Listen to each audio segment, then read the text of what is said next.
Здравствуйте, дорогие соотечественники, дорогие туркменистанцы.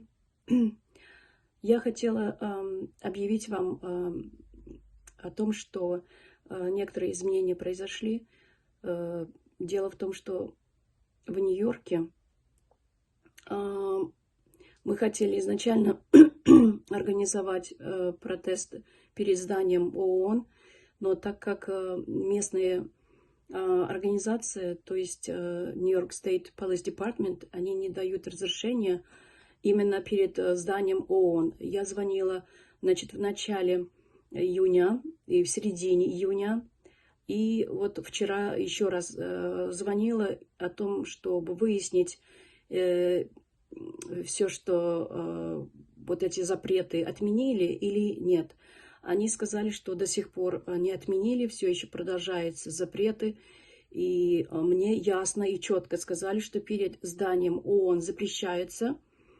Мы, жители Соединенных Штатов, мы всегда придерживаемся, всегда прислушиваемся, то есть соблюдаем законы Соединенных Штатов. Мы не можем нарушать законы. И в связи с этим наше место встречи, место проведения нашего протеста изменилось. И это срочное сообщение. Я попрошу Халмурада Ага, чтобы он выставил это срочно. И чтобы не было недоразумений. Так как пермиты, то есть разрешение не нужно иметь, если 10 человек собираемся, 10 человек.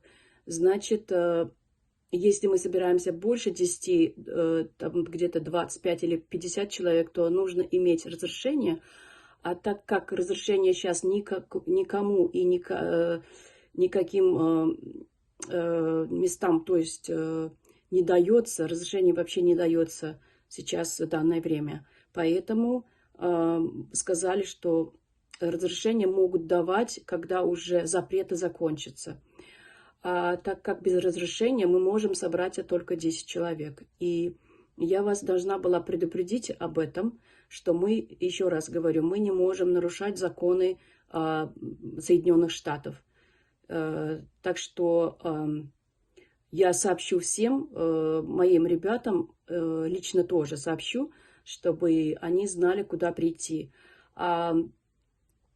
Так как если со стороны еще кто-то хочет прийти, присоединиться, то, ребята, пожалуйста, организуйте сами свой спич, составьте и свои плакаты и так далее, и место, назначайте себе место и выступайте там, потому что мы не хотим никаких проблем. И наша группа точно не будет перед зданием ООН, потому что я получила лично и от Police Department, то есть от офицера, что запрещается стоять и бунтовать протестовать перед зданием ООН. Вот и все. Спасибо большое за внимание.